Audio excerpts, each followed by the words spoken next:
আমৃত্যু ভালোবাসি তোকে লেখনীতে সালমা চৌধুরী পর্ব ৩১।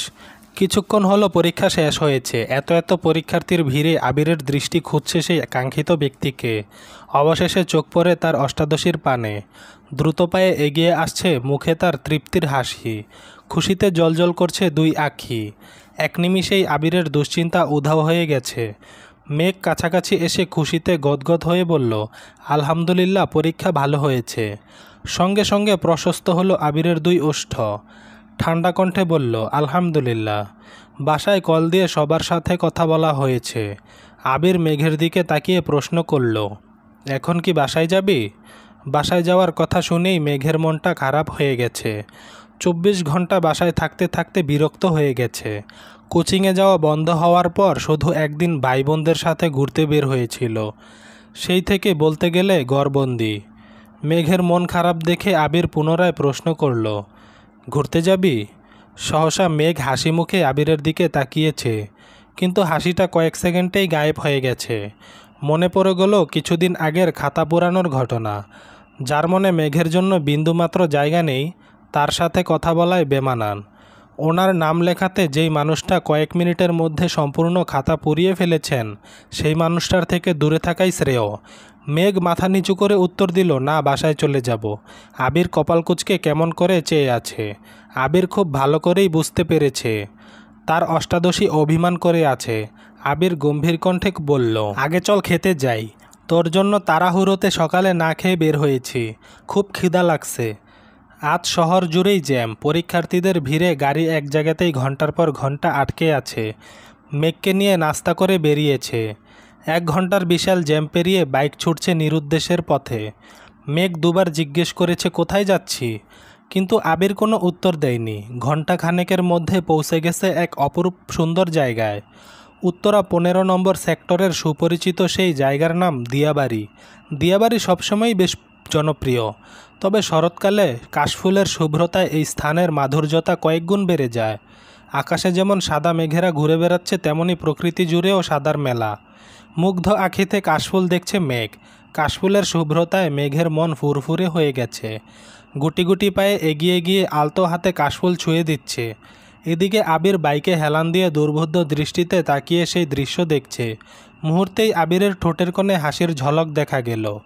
আনমনে বলে উঠল, মানুষ শুধু শরতে কাশফুলের মায়ায় পড়ে, অথচ আমি প্রতিদিন প্রতিক্ষণ শুধু তোর মায়ায় পড়ে থাকি। মেঘের মনে আনন্দের সীমা নেই। আনন্দ হবে নাই বা কেন? ঢাকা শহরে থেকেও এত বছরে কোনো দিন এই জায়গায় আসতে পারেনি। শুধু দু একবার নামই শুনেছে। বাবা কাকারা ব্যবসার কাজে এতই ব্যস্ত থাকেন যে সবাইকে নিয়ে ঘুরতে যাওয়ার সময়ই নেই কারো। কাকামনের মাঝে মাঝে মেঘ মিম আর আদিকে নিয়ে বের হলেও সেটা ৩ মাসে একবার, অথচ আবির দেশে ফিরেছে সবেমাত্র ৪ মাস হবে। এই অল্প সময়েই আবির মেঘকে নিয়ে ঢাকার আশেপাশে সব জায়গায় ঘুরে ফেলেছে। অবশেষে আজ কাশফুলের রাজ্যেও নিয়ে আসছে। ভাবতেই পারছে না মেঘ। আবির মেঘকে বুঝতে না দিয়ে মেঘের বেশ কিছু ছবি তুলেছে। ফোন পকেটে রেখে কতগুলো কাশফুল একসাথে এনে মেঘের দিকে এগিয়ে দিয়ে বলল, তোর কিছু ছবি তুলে দিব? মেঘ আবিরের দিকে তাকিয়ে হেসে ফেলল। সেও মনে মনে ভাবছিল মোবাইলটা নিয়ে আসলে ছবি তুলতে পারত, কিন্তু আবির ভাইকে এই কথা বলার সাহস পাচ্ছিল না। আবির মেঘের মনের কথা বলে ফেলেছে, তাই না চাইতেও মেঘ হেসে ফেলেছে। আবির কয়েকটা ছবি তুলে দিয়েছে। ছবিগুলো দেখে মেঘ স্বাভাবিক কণ্ঠে বলল, ধন্যবাদ। আমরা কি এখন চলে যাব? আবির ভ্রুকুচকে বলে উঠল, এত স্বার্থপর কেন তুই? মেঘ চোখ বড় করে তাকিয়ে শুধালো, মানে? আবির বিরক্তির স্বরে বলল, এই যে এত কষ্ট করে এত দূর নিয়ে আসলাম তোকে, ছবিও তুলে দিলাম, একটাবার বলতে তো পারতি, দেন আপনাকে দুটো ছবি তুলে দেই, বা একটা সেলফি অন্তত তুলি। যেই নিজের ছবি তোলা শেষ অমনি বাসায় জায়গা। স্বার্থপর একটা। আমি স্বার্থপর হলে আপনি হিটলার। মুখের ওপর মেঘ জবাব দিয়ে ফেলেছে। আবির কপালে কয়েক ভাঁজ ফেলে ভারী কণ্ঠে বলল, আমি হিটলার হলে তুই হিটলারের নানি। এ যেন বিতর্ক প্রতিযোগিতা চলছে। মেঘ ভেংচি কেটে বলল, জীবনেও না। আমি আপনার মতো এত পাষাণ না। এই কথা শুনে আবির হেসে ফেলল। আচমকা হাসাতে মেঘ বিস্ময় সমেত তাকিয়েছে। মেঘ ভেবেছিল আবির ভাই হয়তো রেগে যাবেন, কিন্তু উনি হাসছে দেখে বেশ অবাক হয়েছে। আবির গলা খাকারি দিয়ে গম্ভীর কণ্ঠে বলা শুরু করলো, সামান্য একটা কারণে গত ৯ বছর তুই আমার সাথে কথা বলিসনি।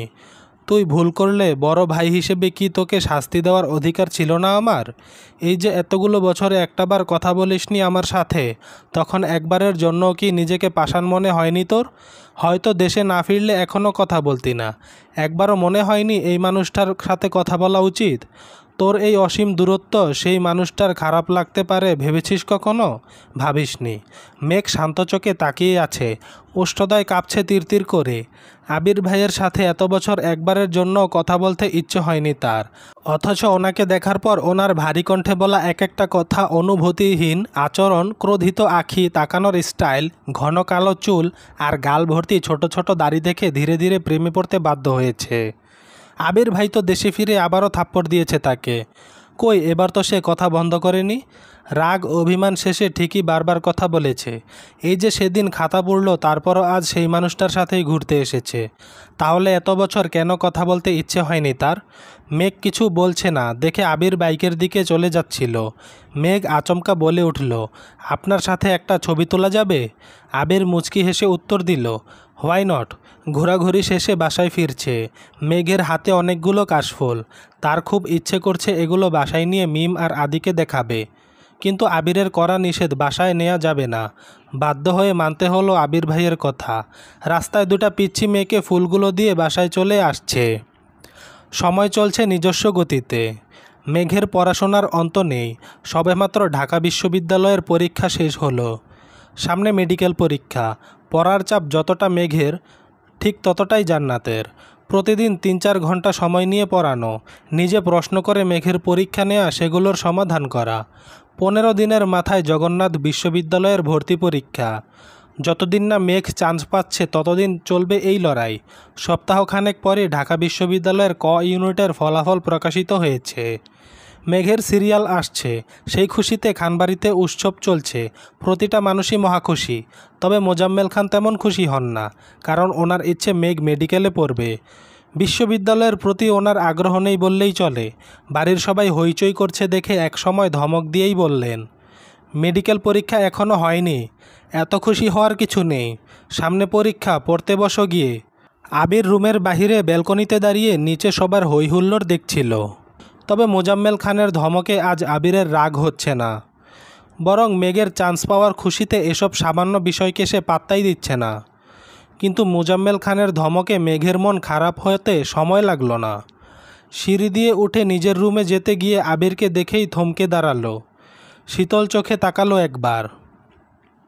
হয়তো বুঝতে চেয়েছিল রেজাল্টের কথা শুনে আবির ভাই খুশি হয়েছে কিনা, কিন্তু আবিরের অভিব্যক্তি বোঝা গেল না।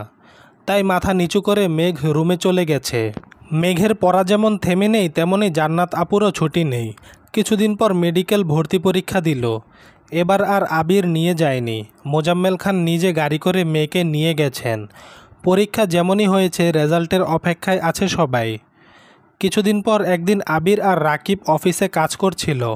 হঠাৎ রাসেল ছুটে এসে উত্তেজিত কণ্ঠে বলল, কিরে আবির, মেঘ কি চান্স পাইছে?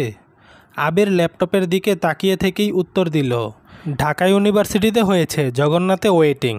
কেন? রাসেল পুনরায় বলল, আরে ভার্সিটি না, মেডিকেলে চান্স পাইছে কিনা জিজ্ঞেস করছি। আবির অবাক চোখে তাকিয়ে প্রশ্ন করল, রেজাল্ট দিয়ে দিছে নাকি? রাসেল সহসা উত্তর দিল, হ্যাঁ, মাত্র দেখলাম, এজন্যই তো তোকে জিজ্ঞেস করতে আসছি। আবির তাড়াতাড়ি ফোন বের করে নেটে রেজাল্ট দেখল। অকস্মাৎ আবিরের মুখটা মলিন হয়ে গেল। রাকিব জিজ্ঞেস করল, কি হলো, চান্স পায়নি?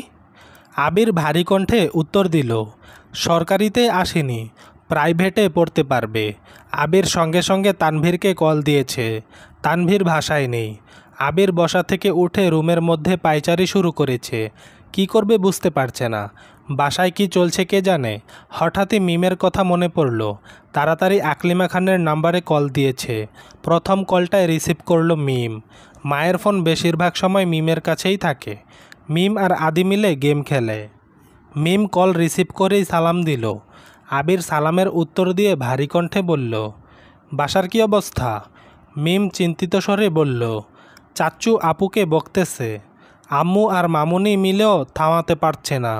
আব্বু, বড় আম্মু কেউ বাসায় নেই। আমাকে আর ভাইকেও ধমকে রুমে পাঠিয়ে দিয়েছে। আবির আর কিছু না বলেই কল কেটে দিয়েছে। তৎক্ষণাৎ বাড়ির উদ্দেশ্যে রওনা দিল। আবির সেদিনই চাচুর মনের কথা বুঝেছিল, এই ঝামেলাটা হওয়ারই ছিল, কিন্তু আজ রেজাল্ট দিবে এটা আবিরের জানা ছিল না। জানলে হয়তো আজ বাসা থেকে বেরই হতো না। বাইকের গতি বুঝিয়ে দিচ্ছে ভেতরে ভেতরে আবির কতটা ক্ষিপ্ত। বাসার গেটটা কোনো রকমে পেরিয়ে বাইক রেখে ছুটে গেছে অন্দরমহলে।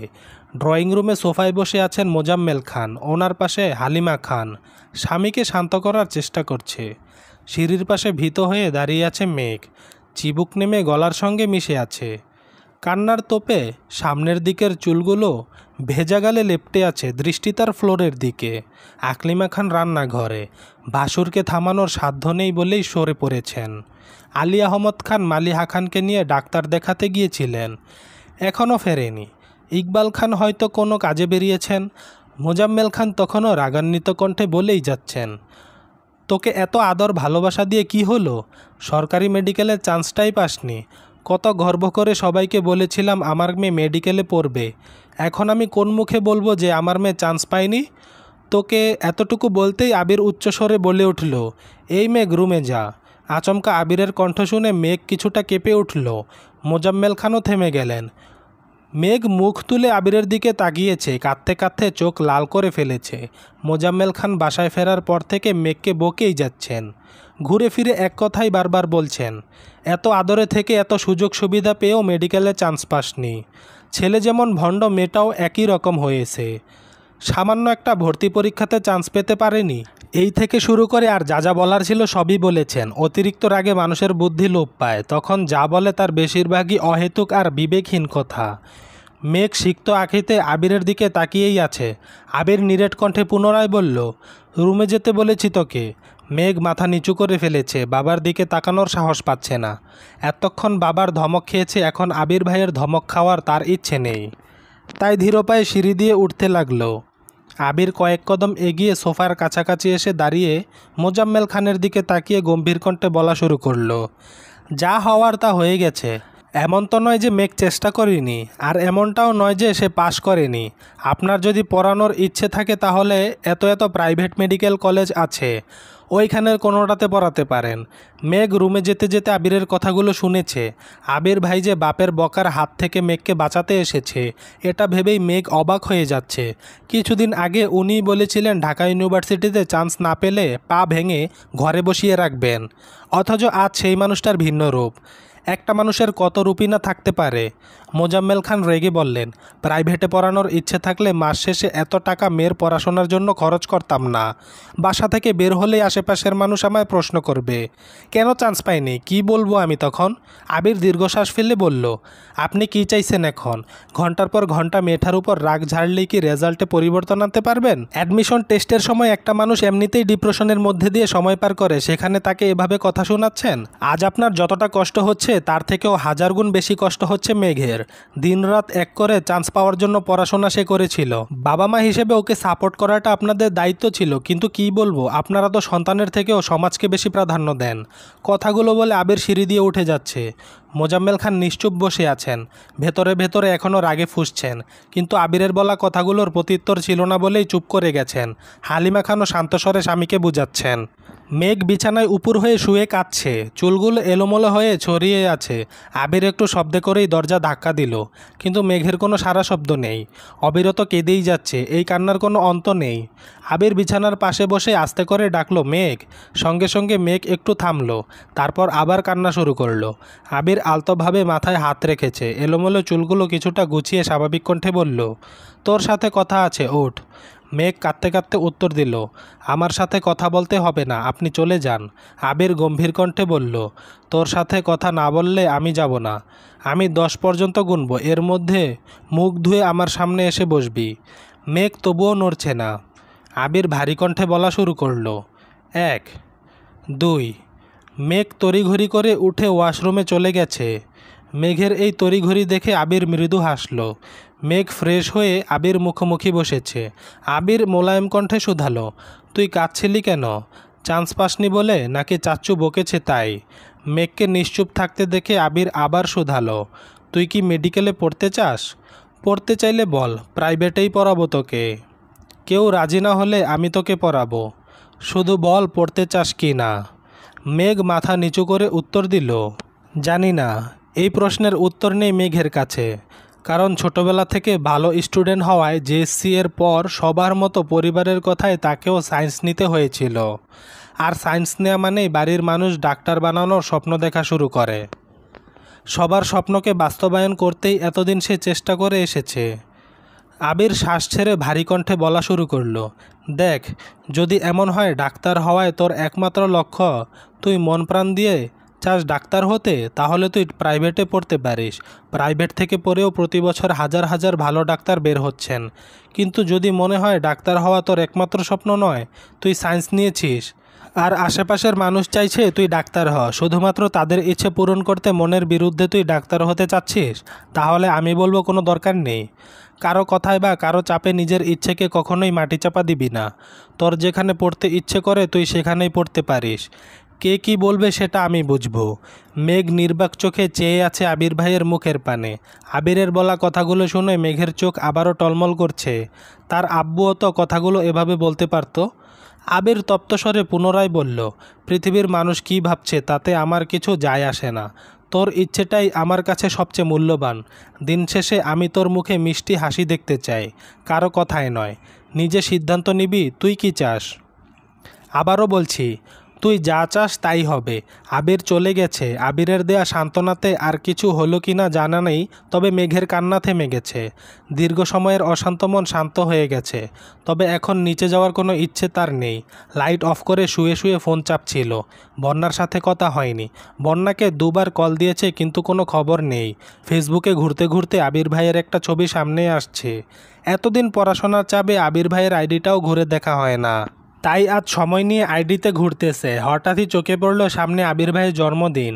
মেঘ দিন গুনছে, আর মাত্র 3 দিন বাকি। কিভাবে কি করবে এসব ভাবতে ভাবতে রেজাল্টের চিন্তা মাথা থেকে চলে গেছে। তারপর কখন যে ঘুমিয়ে পড়েছে কে জানে। কিছুক্ষণের মধ্যে মালিহা খান আর আলী আহমদ খান বাসায় ফিরেছেন। মেঘের মন খারাপ শুনে দেখতেও গিয়েছিলেন, কিন্তু মেঘ ঘুমাচ্ছে দেখে ডাকেননি। ছোটবেলা থেকেই মেঘের ঘুম অনেক গভীর, আর ঘুমের মধ্যে মেঘকে ডাকলে মাথা ব্যথা করে, তাই সচরাচর কেউই ডাকে না। কিছুক্ষণ পর আবির মায়ের রুমে গেছে। কিছুদিন যাবতই মালিহা খানের প্রেশার বাড়তি, মাথা ভার হয়ে থাকে, চোখে ঝাপসা দেখেছিলেন। আবির মায়ের কাছে কিছুক্ষণ বসে খাবার খাইয়ে তারপর ঔষধ খাইয়ে নিজের রুমে আসছে। এটুকু সময়ের মধ্যে আলী আহমদ খান রুমে আসেননি, হয়তোবা 2 ভাই অন্য রুমে কথা বলছেন। ঘণ্টাখানেক পর তানভীর বাসায় ফিরেছে। আবিরের কাছে থেকে সবই শুনেছে। মেঘকে দেখতেও গিয়েছিল কিন্তু লাইট অফ দেখে সেও ডাকেনি। রুমে বসে কি করবে বুঝতে পারছে না। তখনই বন্যার নাম্বার থেকে কল আসছে। তানভীর অবিশ্বাস্য চোখে তাকিয়ে কলটা রিসিভ করল। বন্যা বলল, আসসালামু আলাইকুম। তানভীর উত্তর দিল, ওয়ালাইকুম আসসালাম। বন্যা চিন্তিত কণ্ঠে শুধালো, আপনি কি বাসায়? মেঘ কোথায় বলতে পারবেন? এতগুলো কল দিচ্ছি রিসিভ করছে না তো, তাই বাধ্য হয়ে আপনাকে কল দিলাম। তানভীর স্বাভাবিক কণ্ঠে জবাব দিল, আমি বাসায়। বনু তো ঘুমাচ্ছে, মনে হয় ফোন সাইলেন্ট করা। বন্যা আবার প্রশ্ন করল, মেঘের কি সরকারিতে চান্স হয়েছে? তানভীর ভারী কণ্ঠে উত্তর দিল, না, প্রাইভেটে। তোমার? বন্যা মন খারাপ করে বলল, আমারও। তানভীর ধীর কণ্ঠে বলল, চিন্তা করো না, যা হবে ভালোই হবে। ঢাকা ইউনিভার্সিটিতে তো তোমারও চান্স হয়েছে শুনলাম। বনুরে বুঝাইয়া দুজনেই ভর্তি হয়ে পড়ো। হয়তো আল্লাহ চাচ্ছেন 2 বান্ধবী একসাথে থাকো। বন্যা মৃদু হেসে উত্তর দিল, হয়তো বা, দোয়া করবেন, আল্লাহ হাফেজ। তানভীরও আল্লাহ হাফেজ বলে ফোন রেখে দিয়েছে। চলবে, ভুল ত্রুটি ক্ষমা সুন্দর দৃষ্টিতে দেখবেন। ধন্যবাদ।